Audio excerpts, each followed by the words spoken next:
Sir দেখুন, আপনার পছন্দের ফুল আফ্রিকান ডেজি। আপনার এই রঙের ফুল খুব ভালো লাগে, তাই না? এই বৃষ্টিটা খুব অদ্ভুত জিনিস। আগের বছর একদম হলো না, আর এবছর এত হলো যে কয়েক জায়গায় বন্যা চলে এলো।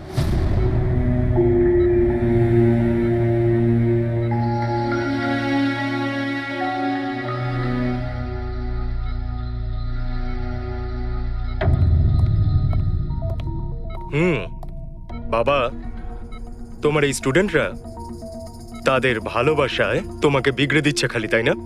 তোমার তো খুব ভালোই লাগছে। জিজ্ঞাসা করা যাক, কি হলো বলো?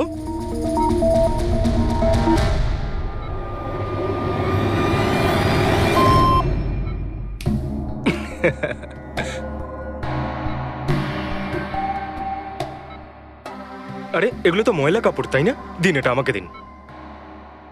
ভাই, আমি আসছি।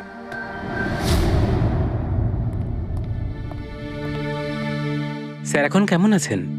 ভালোই আছে, আর আগের থেকে বেটার রয়েছে। আর সেটা শুধুমাত্র তোমাদের জন্যই সম্ভব হয়েছে। যদি তোমরা এখানে রোজ না আসতে, তাহলে হয়তো উনি সুস্থ হতে পারতেন না। আরে দাদা, এভাবে বলো না। স্যার তো আমাদের কাছে মা বাবার থেকেও বড়। একদম ঠিক। আর আমরা জীবনে যা কিছু শিখেছি সবকিছু স্যারের জন্যই হয়েছে। হ্যাঁ, এইভাবে তোমরা যদি আমাদের পাশে এসে না দাঁড়াতে, হয়তো আমরা দুজন এইভাবে বাবার দেখাশোনা করে উঠতে পারতাম না।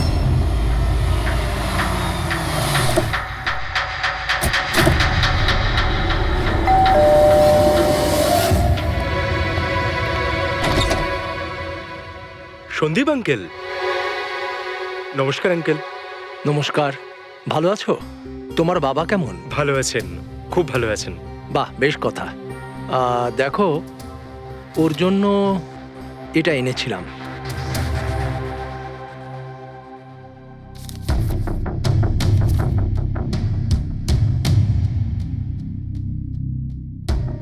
আঙ্কেল, 25 লাখ টাকার চেক? হ্যাঁ মা, আজ জ্ঞানদীপ ইনোভেশনস এর 5 বছর পূর্তি। সেটার উপহার ভাবতে পারো। আঙ্কেল, সেটা ঠিক আছে, কিন্তু বাবা তো গত 2 বছর ধরে কোম্পানির জন্য কোনো কাজই করেনি। দেখো, কিছু সম্পর্ক এই সমস্ত কথাবার্তার অনেক ঊর্ধ্বে হয়। তোমার বাবা আর আমার বন্ধুত্ব অনেকটা এরকম। চলো জ্ঞানের সঙ্গে দেখা করি। বাবা, দেখো কে দেখা করতে এসেছেন। কেমন আছে আমার বন্ধু? আরে, আগে থেকে তো অনেক ফিট মনে হচ্ছে। যদি তোকে এত হ্যান্ডসাম লাগে, নার্স তোকে ভালোবেসে ফেলবে। শোনো প্লিজ। আমি তোমার বাবার সঙ্গে কিছু কথা বলতে চাই, if you don't mind. Sure uncle, যাওয়া যাক। হ্যাঁ হ্যাঁ, প্লিজ এসো সবাই। ওনার এই চেকটার জন্য আমাদের সত্যি খুব হেল্প হয়ে যাবে। হ্যাঁ, পাপার জন্য একটা অ্যাডভান্স বেড নিয়ে আসতে পারি, তাই না? হ্যাঁ, আরে স্যার, স্যার কি হলো? স্যার, কি হলো? লাইট অন্ধকার কেন? কেন এখানে? লাইট কি হলো? কি হলো? সন্দীপ আঙ্কেল,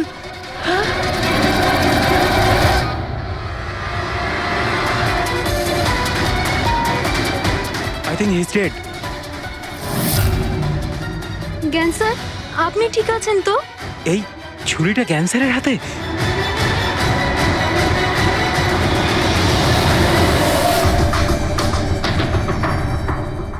আচ্ছা, তুমি এটা বলছো যে তোমার বাবা জ্ঞানবাবুর হাতে ছুরি ছিল, কিন্তু উনি সন্দীপবাবুর খুন করেননি? স্যার উনি কিভাবে খুন করতে পারেন?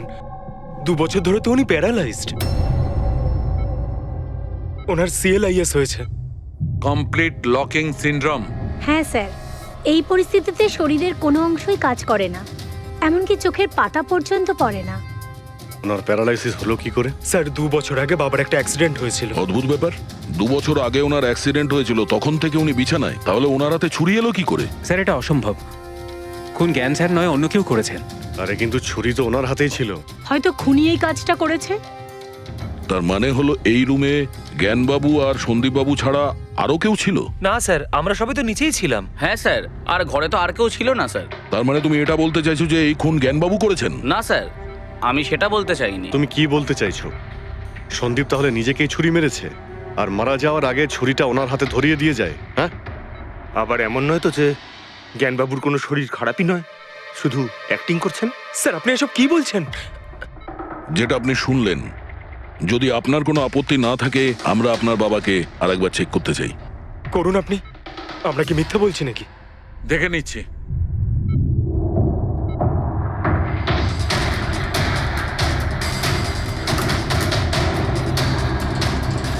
এনার তো পায়ের মাংসপেশিগুলো টোটাল অ্যাট্রোফিক হয়ে গেছে। তার মানে? মানে এক কথায় বলতে পারো যে পায়ের মাংসপেশিগুলো একদম ওই শিথিল হয়ে গেছে। উনি যদি চানও তাহলে 1 ইঞ্চিও এই খাট থেকে নড়তে পারবেন না। স্যার, এবার তো আপনাদের বিশ্বাস হয়েছে তাই না, যে আমার বাবা নাটক করছে না? এটা তো একদম শিওর যে ওই সময় তৃতীয় কেউ ছিল এখানে। আচ্ছা, এই উনি আবার জানালা দিয়ে আসেনি তো? পঙ্কজ, ফ্রেডি, তোমরা জানালার আশপাশটা ভালো করে চেক করে দেখো তো কোনো প্রমাণ পাওয়া যায় কিনা। স্যার, অদ্ভুত ব্যাপার, প্রথমবার এইরকম হলো যে খনির সাক্ষী এখানে রয়েছে কিন্তু সাক্ষ্য দিতে পারবেন না। সেটা পাওয়া যেতে পারে স্যার, সাক্ষ্য কি করে পাবো? এই মেশিনের সাহায্যে, যার নাম হলো বিসিআই, ব্রেন কম্পিউটার ইন্টারফেস। এই মেশিনটা প্যারালাইজড পেশেন্টদের অনুভবগুলোকে বুঝতে সাহায্য করে। অদ্ভুত ব্যাপার, এটা কি সম্ভব? নিশ্চয়ই সম্ভব স্যার। স্যার, এই মেশিনটা রক্তের অক্সিজেন ফ্লোকে বুঝে নিয়ে পেশেন্টের অনুভবগুলোকে ব্যক্ত করে দেয়। একটু ভালো করে এক্সপ্লেন করো দেখি। স্যার আমি বলছি, এই মেশিনটা মাথার ভিতরে রক্ত প্রবাহকে ডিটেক্ট করে, তারপর এটা ক্যালকুলেশন করে যে আলাদা আলাদা পরিস্থিতিতে আলাদা আলাদা প্রশ্ন করলে তার উত্তরে মস্তিষ্কের ভিতরে রক্ত প্রবাহ কেমন হচ্ছে। ও, আর এই রক্তের মাত্রা এইটা বলতে পারবে যে ওই সময় এই মানুষটা কি ভাবছিল, এর মনের মধ্যে কি চলছিল। Exactly. Good, very good. Freddy sir, এখান থেকে উপরে যাওয়ার কোনো রাস্তা নেই। সে আমি জানি। এই পাইপটা দেখ, খুনি এই পাইপটা বেয়েই উপরে উঠেছিল, খুন করে এই পাইপটা ধরেই বেয়ে নিচে নেমে গেছিল। আর ওই ভাঙা টপটা দেখতে পাচ্ছিস, ওইটার উপরই পড়ে দৌড়ে পালিয়েছিল। চলুন স্যার, নিচে গিয়ে দেখি। চল। আমার বাবা অ্যাক্সিডেন্টের আগে এই টেকনিকটাকে আরো এগিয়ে নিয়ে যেতে চেয়েছিলেন। বাবা সবসময় এটা বিশ্বাস করতেন যে বিজ্ঞানের কাছে সব প্রশ্নের উত্তর রয়েছে, প্রয়োজন শুধু চোখ খুলে সমাধানটা খুঁজে বের করা। আপনার বাবা একদম ঠিক কথা বলতেন। হ্যাঁ স্যার, জ্ঞান স্যার চেয়েছিলেন যে বিজ্ঞানের জন্য তারা চোখে দেখতে পাক যারা দৃষ্টিহীন, যারা শুনতে পায় না তারা যেন শুনতে পায়। মানুষের উপকার করতে চেয়েছিলেন জ্ঞান স্যার। আর নিয়তির খেলা দেখুন, আজ ওনারই আবিষ্কার ওনাকে সাহায্য করছে, যেটা একদিন ওনার অনেক বড় স্বপ্ন ছিল। ঠিকই বলছেন স্যার, টপটা তো ভাঙা। আর এই দেখ, পায়ের এই ছাপগুলো দেখ, খুনি এই পথেই পালিয়েছিল। স্যার, এখানে দেখুন, রক্ত স্যার। তার মানে পঙ্কজ, ঘরের ভেতর আরো কেউ ছিল যে সন্দীপ বাবুকে খুন করেছে। রক্তের এই স্যাম্পলটা নিয়ে ফরেন্সিক ল্যাবে যাওয়া যাক। আচ্ছা, এই জ্ঞানবাবু বিসিআই এর সাহায্যে কি কথা বলতেন? যেরকম ওনার যখন খিদে পেত উনি সেটা বলতেন, যদি ওনার বেড প্যানের প্রয়োজন হতো সেটাও বলতেন, এমনকি বাবা ওটা দিয়ে দাবাও খেলতেন স্যার। কি দাবা খেলতেন? গ্রেট। হ্যাঁ স্যার, যেমন যেমন প্যাটার্ন এনার মনের মধ্যে তৈরি হতো সেই অনুযায়ী অক্ষরের পেছনে লাইটগুলো জ্বলে উঠতো, আর আমরা অক্ষরগুলোকে মিলিয়ে বুঝে যেতাম যে ইনি কি বলতে চাইছেন। তাহলে তো উনি বলতে পারবেন যে খুনি কে। হ্যাঁ স্যার, নিশ্চয়ই। স্যার, বাবাকে একবার জিজ্ঞেস করা উচিত। অবশ্যই করব, আগে তো আমরা ভালো করে তদন্ত করে নিই।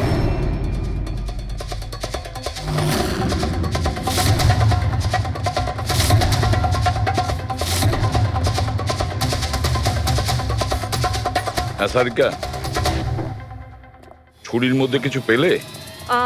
শুধু মিস্টার জ্ঞানের আঙুলে ছাপ পাওয়া গেছে, আর কারোরই নয়। তাহলে হতে পারে খুনি গ্লাভস পরেছিল স্যার খুন করার সময়। তার মানে খুনি জানলা দিয়ে ঘরের ভেতরে আসে, ও সন্দীপকে মারে, আর সেই ছুরিটা জ্ঞানের হাতে ধরিয়ে দেয়, আর তারপর লোকেরা এই রুমে আসার আগেই ও জানলা দিয়ে পালিয়ে যায়। স্যার, এটাও তো হতে পারে যে খুনি কোনো বাড়ির লোক।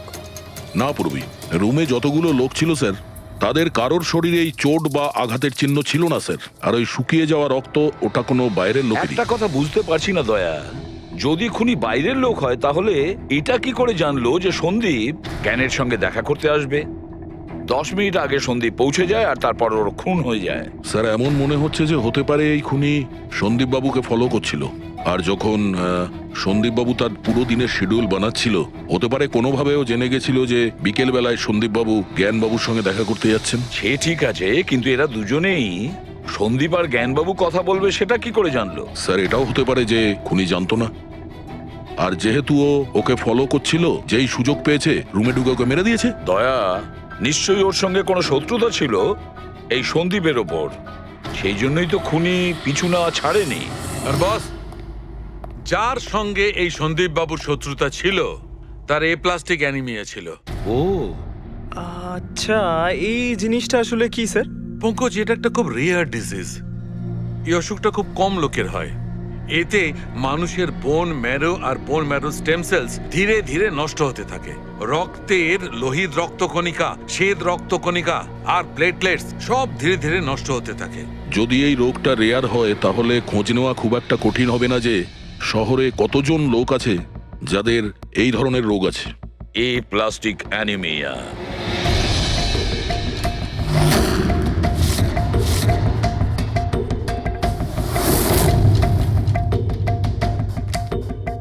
হ্যাঁ দা, কিছু পেলে?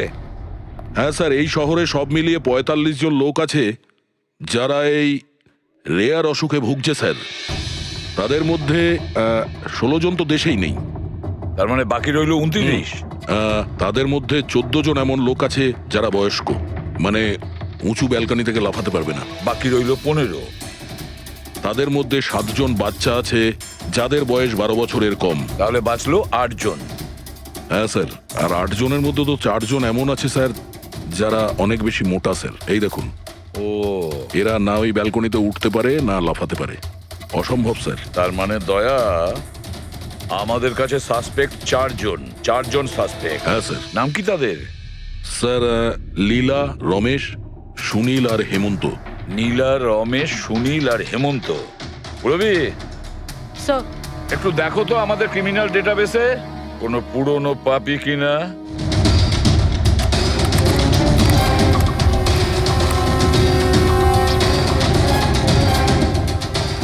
পেয়ে গেছি, রমেশ।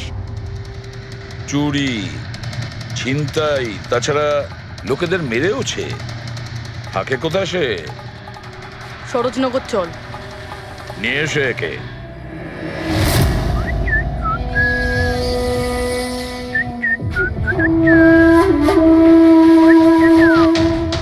মালা, একটা ফুলের মালা আমাকেও একটু পরাও।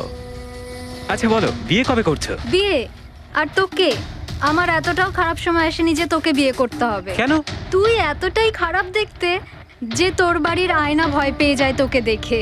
কিন্তু তোমার বাড়ির আয়না তোমার জন্য কবিতা বলে, এটা আমি খুব ভালো করে জানি। আরে তোর হাতে আবার কি হলো? আরে কিছু না, শত্রুর সাথে যুদ্ধ করতে গেলে এরকম চোট লেগেই থাকে মালা দেবী। নাটক করিস না, বল কি হয়েছে? ব্যাপারটা এই যে আমি হেঁটে হেঁটে যাচ্ছিলাম, হঠাৎ করে দেখলাম একটা বুড়ি মহিলা রাস্তা পেরোনোর জন্য এগোচ্ছিল। তখনই উল্টো দিক থেকে একটা মোটরসাইকেল খুব জোরে, খুব স্পিডে, ১০০ স্পিডে ওর দিকেই এগোচ্ছিল। যখনই মোটরসাইকেল ওই বুড়ি মহিলাকে ধাক্কা মারতে যাচ্ছিল, মাঝখানে পৌঁছে গেলাম আমি আর বাঁচিয়ে নিলাম ওকে। আচ্ছা, তুই এতটাই সাহসী? আমি কি কি ভালো পারি সে ব্যাপারে তো তুমি এখনো জানোই না। আচ্ছা বল, আর কি কি গুণ আছে তোর মধ্যে? আমার ভালো গুণগুলো হলো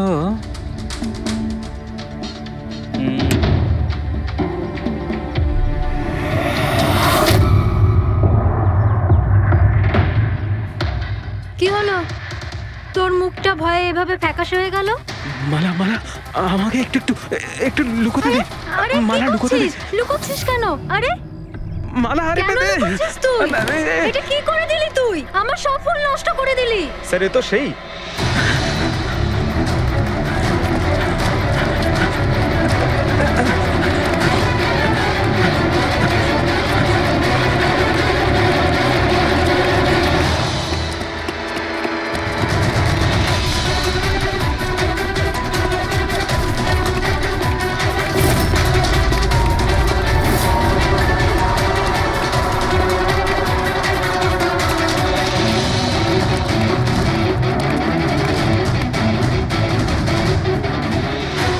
পালিয়ে গেছে মনে হয় স্যার। যাবেটা কোথায়?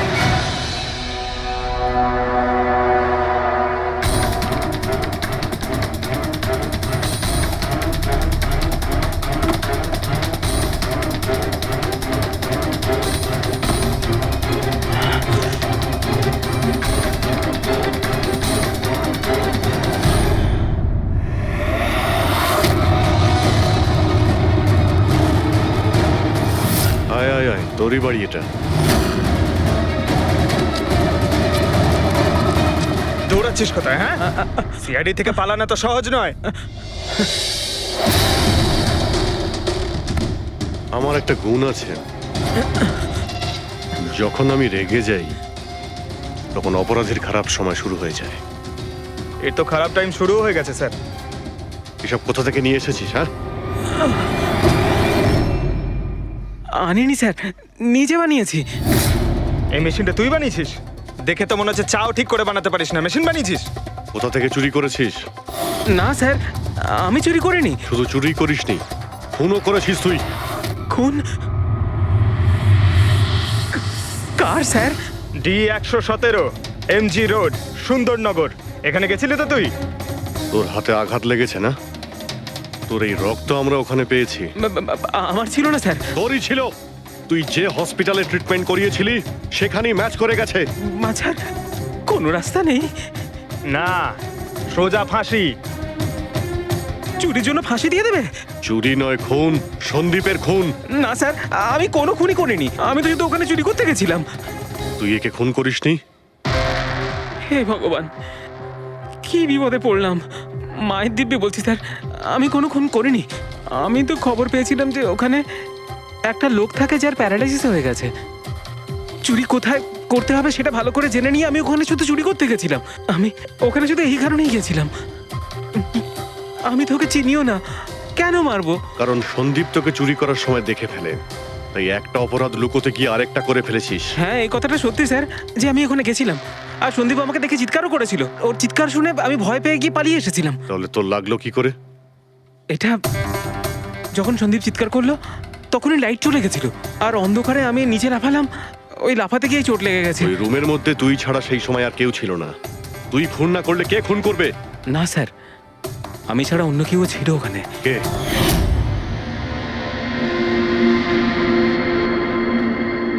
কে কে তুমি? হ্যাঁ, অন্ধকারে মুখটা তো ঠিক দেখতে পাইনি, তবে ওর ঘড়িটা চকচক করছিল। ঘড়ি? সন্দীপ তো কোনো ঘড়ি পড়েছিল না। স্যারও মিথ্যে বলছে। কোনো মানুষ ছিল না, কোনো ঘড়ি ছিল না। কেউ ছিল কি ছিল না তার উত্তর তো ওই দিতে পারবে। জ্ঞান, উনি আজ কেমন আছেন?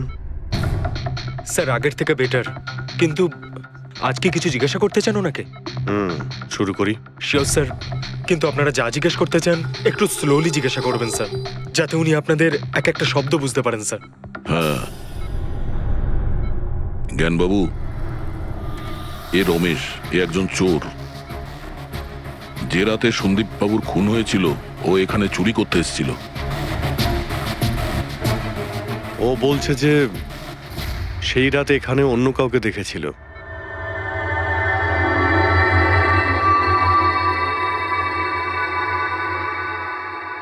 রমেশ, ওই রাত্রে তুমি যেখানে দাঁড়িয়েছিলে সেখানে গিয়ে দাঁড়িয়েও। হ্যাঁ স্যার, স্যার আমি এই দিক দিয়ে ঢুকেছিলাম আর এখানে এলাম, আর তারপরে আমি এদিকে দেখলাম, আর যখনই আমি এখানে পৌঁছালাম দেখলাম সন্দীপ ওখানে দাঁড়িয়ে আছে। আমি ভয় পেয়ে পেছন দিকে ঘুরলাম আর তখনই কারেন্ট চলে গেল। এখানে দাঁড়িয়েছিলে মানে উনি নিশ্চয়ই তোমাকে দেখেছেন। আচ্ছা, ও কি এখানে ছিল?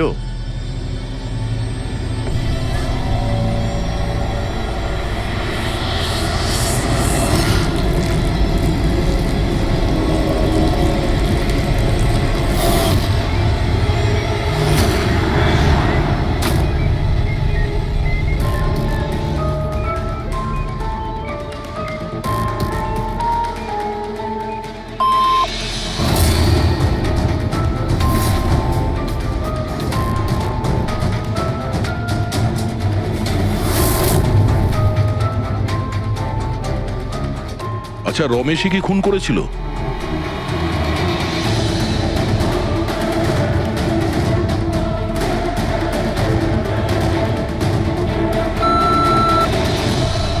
নো নো স্যার, নো মানে না স্যার, আমি বলেছিলাম না আমি মারিনি স্যার। হ্যাঁ ঠিক আছে, তুমি এদিকে দাঁড়াও। আচ্ছা আচ্ছা, আপনি এটা বলুন, আপনি কি খুনিকে দেখেছেন? আপনি চেনেন খুনিকে?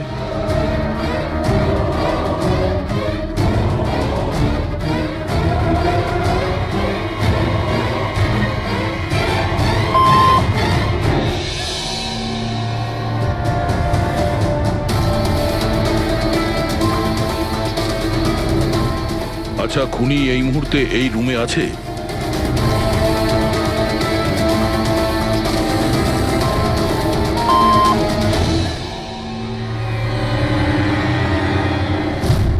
তার মানে খুনি আমাদের মধ্যে কেউ একজন। আপনার কোনো স্টুডেন্ট?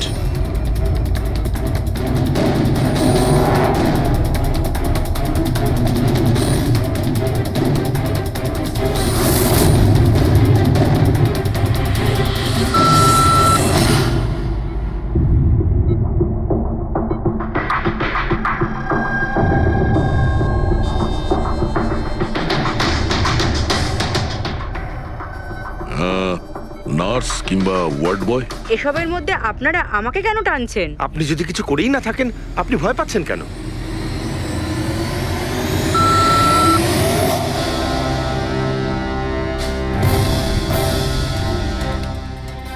জ্ঞানবাবু, তাহলে শুধুমাত্র তো আপনার ফ্যামিলির লোকেরা আছে।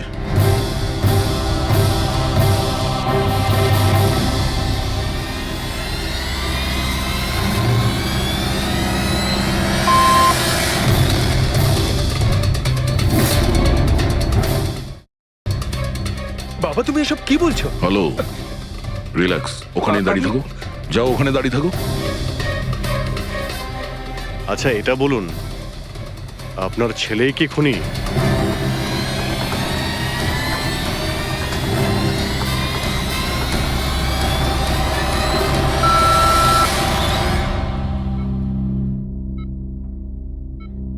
এখন তো শুধু আমিই আছি, কিন্তু আমি এই খুন করিনি।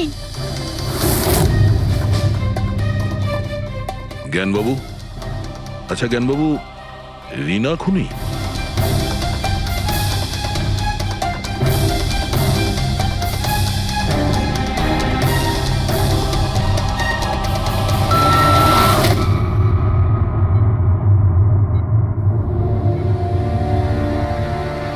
আপনি আমাদের বললেন যে আপনার পরিবারেরই কেউ খুনি। তাহলে সে কে?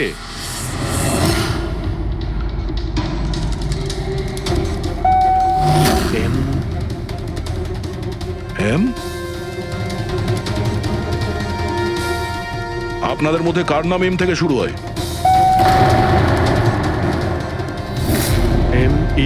মি, মানে উনি? জ্ঞানবাবু, আপনি বলছেন যে খুন আপনি করেছেন?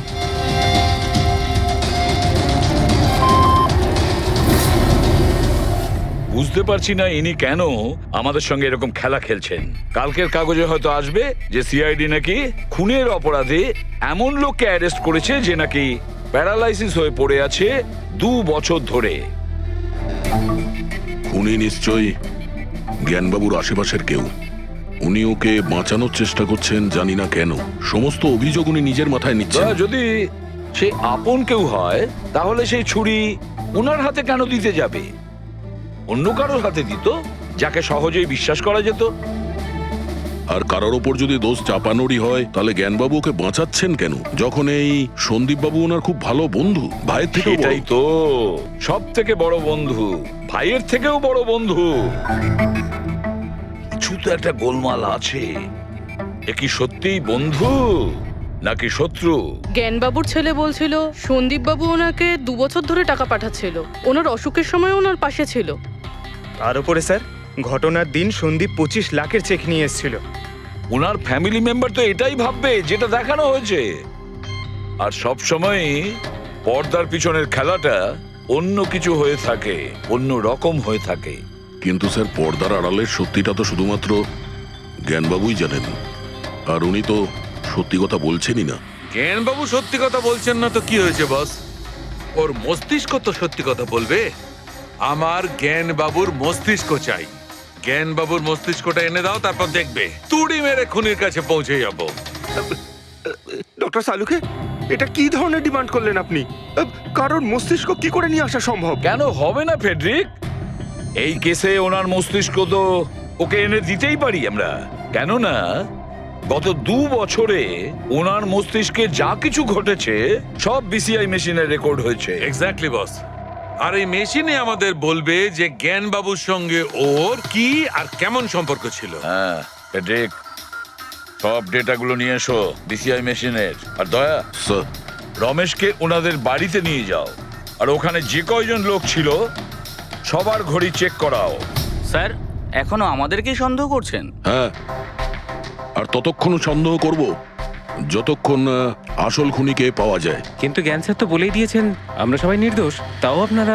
হতে পারে উনি মিথ্যে কথা বলছেন তোমাদের মধ্যে কাউকে বাঁচানোর জন্য। তাহলে আপনারা আসল খুনিকে কিভাবে খুঁজবেন? সিআইডি এই দায়িত্ব আমাকে দিয়েছে, কেননা সেই রাতে আমি খুনির ঘড়িটা দেখতে পেয়েছিলাম। কিন্তু সেদিন তো ঘরে অন্ধকার ছিল, তুই ঘড়ি কি করে দেখলি? ম্যাডাম, এই পৃথিবীর বেস্ট চোর আমি। যে জিনিসের দিকে নজর দিই মাথায় পুরো কুষ্টি চেপে যায়। তাহলে দুনিয়ার বেস্ট চোরবাবু কাজে লেগে যান।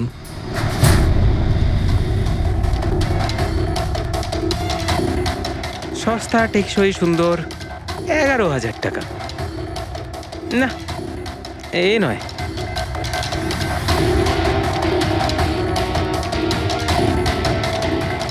না স্যার, আপনি একটু হাতটা দেখাবেন? এও নয়, এটা তো একেবারে বেকার। ও হ্যালো, বেকার এটা, 2 লাখ টাকা দাম। আরে ম্যাডাম, 2 লাখের ঘড়ির কপি, এটা ডুপ্লিকেট মাল। চোর বাজারে এর গুদাম আছে, 1500 টাকাতে আনিয়ে দেবো। হাতটা দেখি। হাত কেন কাঁপছে আপনার সকাল সকাল? না স্যার, এও নয়। স্যার অ্যাকচুয়ালি আমার নিউরোলজিক্যাল প্রবলেম রয়েছে। ছোটবেলা থেকেই আমার হাত কাঁপে, আমি কোনো কিছু ভালোভাবে ধরতে পারি না। পঙ্কজ, একটু ওই পেনটা দাও ওকে।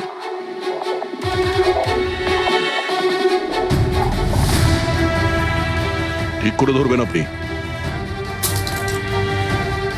এ তো পেনটাও ধরতে পারছে না। স্যার অ্যাকচুয়ালি জ্ঞান স্যার আমার এই প্রবলেমটাই সলভ করতে চেয়েছিলেন। উনি এর সাথে রিলেটেড রিসার্চও করছিলেন, কিন্তু হয়তো ভাগ্যের সম্মতি ছিল না এতে, আর জ্ঞান স্যারের গাড়ির অ্যাক্সিডেন্ট হয়ে গেল। ভরসা রাখো, এর কোনো না কোনো চিকিৎসা তো হয়েই যাবে। তুমি দেখো বাকিদের ঘড়িগুলো।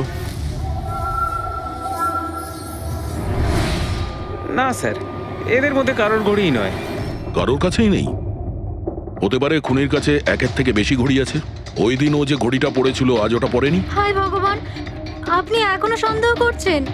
পঙ্কজ, এই রমেশকে নিয়ে যাও। পৃথিবীতে যত ঘড়ি আছে, যত মডেলের রয়েছে, সবগুলো দেখাও ওকে। স্যার, যত ঘড়ি আছে, যত মডেল আছে, সব। তবেই তো জানা যাবে খুনি কোন মডেলের ঘড়ি পড়েছিল। এক মিনিট, একটু এদিকে আয়, এদিকে আয়।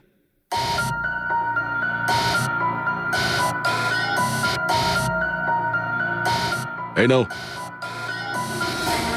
নিজের মানিব্যাগ সাবধানে রাখবেন যখন এই লোকটার সাথে আছে। হ্যাঁ, বলেছিলাম না পৃথিবীর বেস্ট চোর আমি। আর দীপিকার ইয়াররিং আমার ইয়াররিংস? বার কর। স্যার, আপনি এটাও দেখে ফেলেছেন? সিআইডি থেকে কিছু লুকোনো যায় না। হ্যাঁ, যা। আয় বেস্ট চোর, এদিকে আয়। আপনারা এটা বলুন যে এই জ্ঞানবাবু আর সন্দীপের মধ্যে কোনো কি প্রবলেম চলছিল? স্যার খুব ভালো সম্পর্ক ছিল। তাহলে জ্ঞানবাবু সন্দীপবাবুর খুনের অভিযোগ নিজের মাথায় নিলেন কেন? ওনাদের দুজনের ভেতরে কোনো টেনশন হয়েছিল?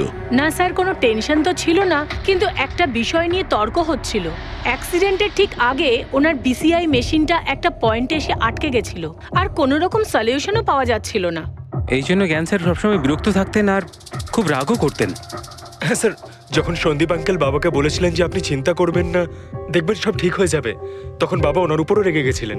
হ্যাঁ স্যার, এর জন্য হয়তো উনি জোরে গাড়ি চালাচ্ছিলেন আর অ্যাক্সিডেন্টটা হয়ে গেছে। এক মিনিট। যদি এই অ্যাক্সিডেন্টটা বিসিআই মেশিন তৈরি হওয়ার আগেই হয়েছিল, তাহলে এই বিসিআই মেশিনটা কাজ করছে কি করে? স্যার সন্দীপ আঙ্কেল সেটা কমপ্লিট করেছিলেন। সন্দীপ বাবু? কিন্তু উনি তো কোনো সায়েন্টিস্ট ছিলেনই না। হ্যাঁ, কিন্তু জানি না স্যার, সন্দীপ আঙ্কেল ওই মেশিনের সব সমস্যাগুলো ঠিক করে দিয়েছিলেন স্যার। আর বাবার অ্যাক্সিডেন্টের 1 মাস পরেই ওটা কাজ করতে শুরু করে দেয়, আর প্রজেক্টও সাকসেসফুল হয়েছে স্যার। অদ্ভুত ব্যাপার, এটা কি করে হতে পারে? একজন নন সায়েন্টিস্ট এরকম কমপ্লিকেটেড মেশিন কি করে চালু করতে পারে, যেটা ওনার মতো বৈজ্ঞানিকই শুরু করতে পারেননি? বোধহয় আন্দাজি করে ফেলেছিলেন।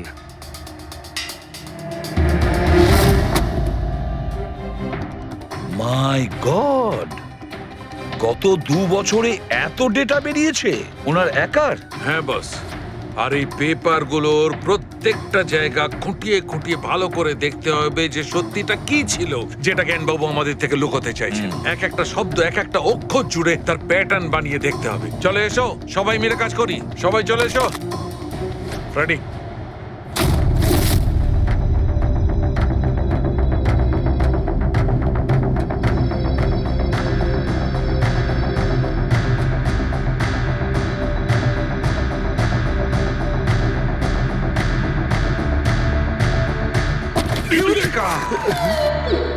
কি হলো স্যার?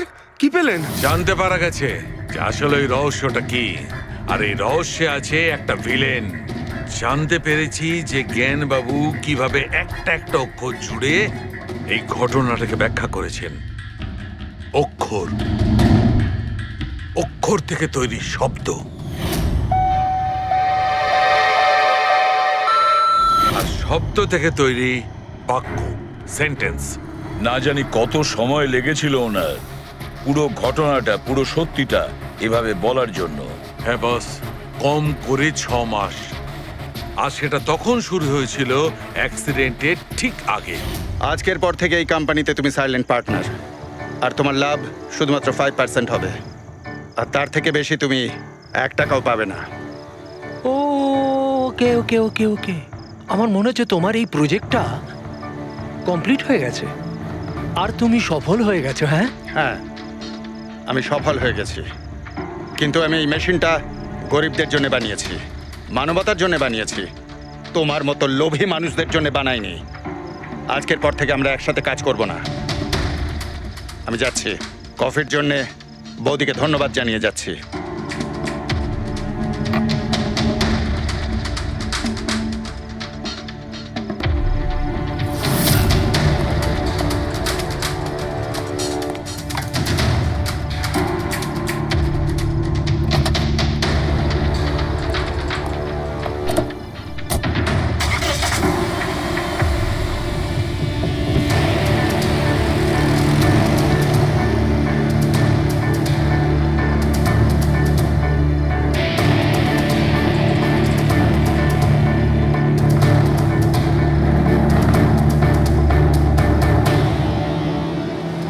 কি হলো? হঠাৎ করে গাড়ি ব্রেক ধরছে না কেন? ব্রেক ছুঁয়ে কি হলো?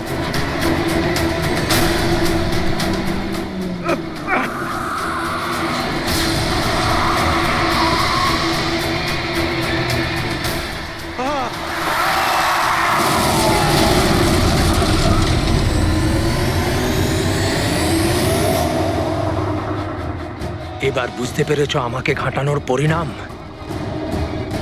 আমাকে তুমি 5% দিতে যাচ্ছিলে, তাই না?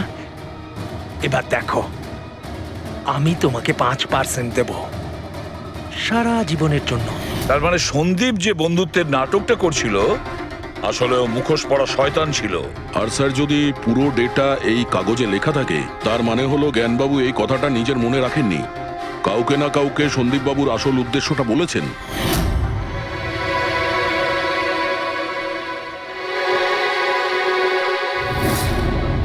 আর উনি এ ব্যাপারে যে বা যাকে সত্যিটা বলেছিলেন সেই হলো অপরাধী, সেই হলো সন্দীপের খুনি। কিন্তু স্যার, যদি খুনি জ্ঞানবাবুর হয়ে প্রতিশোধ নিতে চাইতো, তাহলে খুনি ছুরিটা জ্ঞানবাবুর হাতে কেন ধরালো? ওনাকে ফাঁসাতে চাইছিল? না পুরবি, আমার তো মনে হয় না। খুনি ওনাকে সান্ত্বনা দিতে চেয়েছিল, যে এটা বোঝাতে চেয়েছিল যে দেখুন, আমি আপনার হয়ে সন্দীপকে মেরে ফেলেছি, আপনার প্রতিশোধ আমি নিলাম। আর তাকে বাঁচানোর জন্য জ্ঞানবাবু পুরো অভিযোগ নিজের উপর নিয়ে নিয়েছেন। দয়া, খুনির কাছে পৌঁছানোর একটাই রাস্তা আছে, সেই ঘড়িটা, রিস্ট ওয়াচ, যেটা রমেশ দেখেছিল।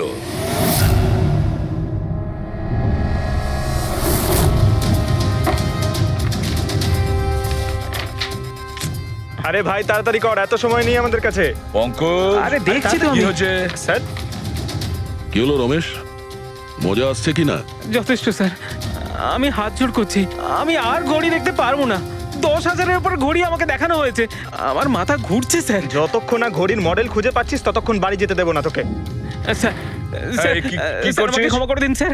আমি বলছি বাপের জন্য আর চুরি করবো না, আমাকে বাড়ি যেতে দিন স্যার। ওট ওট ওট ওট ওট জানা তো দরকার ওই রাতে তুই ওখানে কোন ঘড়িটা দেখেছিলি, হ্যাঁ? এখন আর কটা ঘড়ি দেখবো স্যার? এতগুলো ব্র্যান্ডের এতগুলো মডেল দেখলাম স্যার, ওগুলোর মধ্যে কোনোটাই নয় ওটা। তো কোনো মডার্ন ঘড়ি ছিল নাকি? হ্যাঁ ম্যাডাম, একদম মডার্ন ঘড়ি ছিল। ঘড়ি তো ছিল কিন্তু ঠিক ঘড়ির মতো দেখতে ছিল না। কি বললি?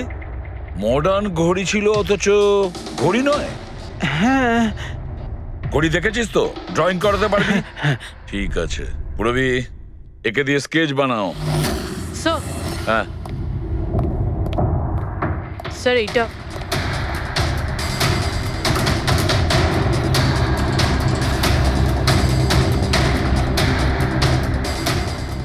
মাই গড, কি হলো? 1 মিনিট বস, একদম জ্যাকপট লেগে গেছে। রমেশ, এদিকে এসো। ওকে। মন দিয়ে দেখো, এই ঘড়িটাই ছিল। এটাই ছিল, একদম এটাই ছিল স্যার। এটা কিরকম ঘড়ি স্যার? চুরি করলে কত পয়সা পাবো? পয়সা নয়, টাকা পাবে, লাখ লাখ টাকা। এত দামি ঘড়ি এটা? ঘড়ি নয়, এটা স্যাটলা বলে একে, স্যাটলা। স্যাটলা? এবার খুনি কে সেটাও আমি বলতে পারি।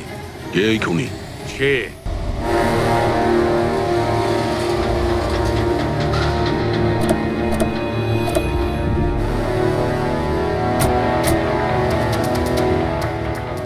আপনি একটু আপনার হাজবেন্ডকে ডাকুন। কিন্তু আপনারা কারা? আপনি ডাকুন না ওনাকে, উনি চেনেন আমাদের। সোনু, সোনু একটু বাইরে এসো, কারা দেখা করতে এসেছে?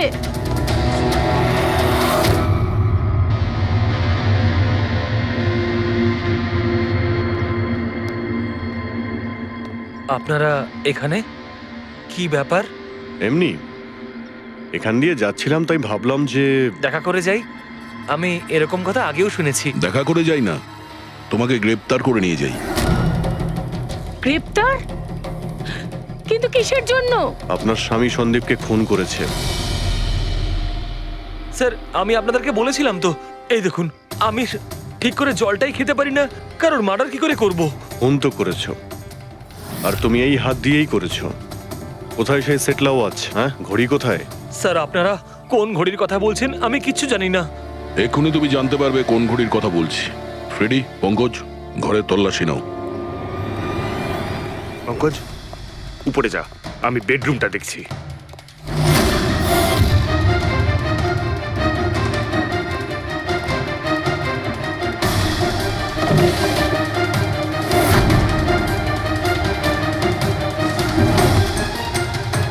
কিচ্ছু নেই।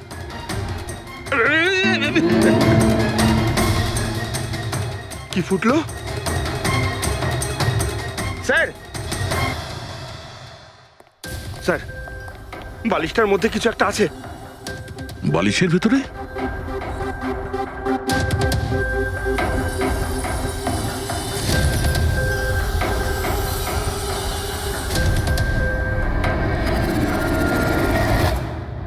তাই তো, ঘড়ির মতো দেখতে। হ্যাঁ। এই ঘড়িটা কার? আর এই বালিশের ভেতরে কি করছে? আমি কি করে জানবো?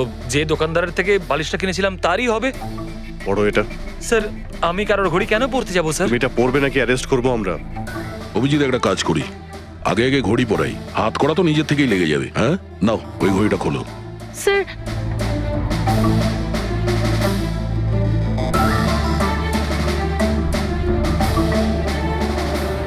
আরে বাহ, দেখো এর হাত কাঁপা বন্ধ হয়ে গেছে।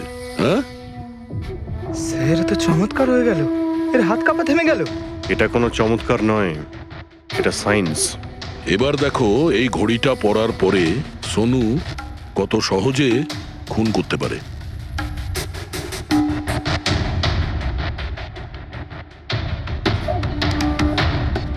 স্যার, কিন্তু এই ঘড়িটা কাজ করে কি করে? এটাকে সেটলা বলে পঙ্কজ। মোশন সেন্সর আর আর্টিফিশিয়াল ইন্টেলিজেন্স টেকনিক দিয়ে বানানো হয় এই ঘড়ি, কারণ ওর মতো যাদের এই রোগ আছে তাদের জন্য, মানে যাদের হাত কাঁপে। শুধু একটাই উদ্দেশ্য ছিল আমার, প্রতিশোধ আর প্রতিশোধ। জ্ঞান স্যার আমাকে বিসিআই এর সাহায্যে সবকিছু বলে দিয়েছিলেন। আপনাকে কথা দিচ্ছি স্যার, আপনার শত্রুদের শাস্তি দিলেই আমি একটু শান্তি পাবো। এটা আমার তরফ থেকে ছোট্ট গুরুদক্ষিণা মনে করতে পারেন। সেদিন কোম্পানির অ্যানিভার্সারি ছিল আর আমি জানতাম যে সন্দীপ ওখানে নিশ্চয়ই আসবে। প্রত্যেকবারের মতন জ্ঞান স্যারের সাথে ও ওটাই করবে। জ্ঞান স্যারের সাথে কথা বলার আগে ও সবাইকে বাইরে বের করে দিত, যাতে ও স্যারকে অপমান করতে পারে। কিন্তু এইবারে ও এটা জানতো না যে মৃত্যু ওর জন্য অপেক্ষা করছে। আজ আমাদের কোম্পানির 5 বছর পূর্তি। যখন বাড়ির প্রত্যেকে রুমের বাইরে এক এক করে চলে গেল, তখন ওদের খেয়াল ছিল না যে আমি ওদের সাথে নেই। দেখো আমি কেমন বন্ধু। A promise is a promise my friend, and you know as I কে কে তুমি? হ্যাঁ, আর তারপরে আমি কারেন্ট অফ করে দিই আর জ্ঞান স্যারের সামনে আমি ওকে মেরে ফেলি। আর তারপরে আমি ফিঙ্গারপ্রিন্ট মুছে ফেলে জ্ঞান স্যারের হাতে ছুরিটা ধরিয়ে দিই। আর বাকিরা সবকিছু জানার আগেই আমি সবার মধ্যে দাঁড়িয়ে পড়ি। তুমি প্ল্যানটা তো ভালোই করেছিলে, কিন্তু কপালটাই খারাপ। রমেশ ওখানে আসে চুরি করতে, আর ও তোমার এই ঘড়ি দেখে নিয়েছিল। এমনিতেও স্যার কিছুই লুকিয়ে রাখা যায় না। রমেশ না এলেও আজ নয় কাল আমাকে আপনারা ধরেই ফেলতেন। তুমি যখন সবকিছুই বোঝো তাহলে এরকম অপরাধ কেন করলে? জ্ঞান স্যারের ঋণ শোধ করতে। এটা শুধু ঘড়ি নয়, আমার মতো মানুষের কাছে এটা নতুন জীবন, যে জীবনটা জ্ঞান স্যার উপহার দিয়েছিলেন। উনি আমাকে বিশ্বাস করিয়েছিলেন যে বিজ্ঞানের ক্ষেত্রে আমি এগিয়ে যেতে পারি। যেভাবে উনি তোমার সমস্যার সমাধান করেছিলেন, তুমিও সেরকম সমাজের ভালোর জন্য কোনো কাজ করতেই পারতে। কিন্তু তুমি আলোর দিকে যাওয়ার পরিবর্তে অন্ধকারের দিকে চলে গেলে। আর এমন অন্ধকূপে পৌঁছলে যেখানে আসার কোনো আলোই নেই। যদি কিছু থাকে, সেটা হলো শুধু ফাঁসির দড়ি।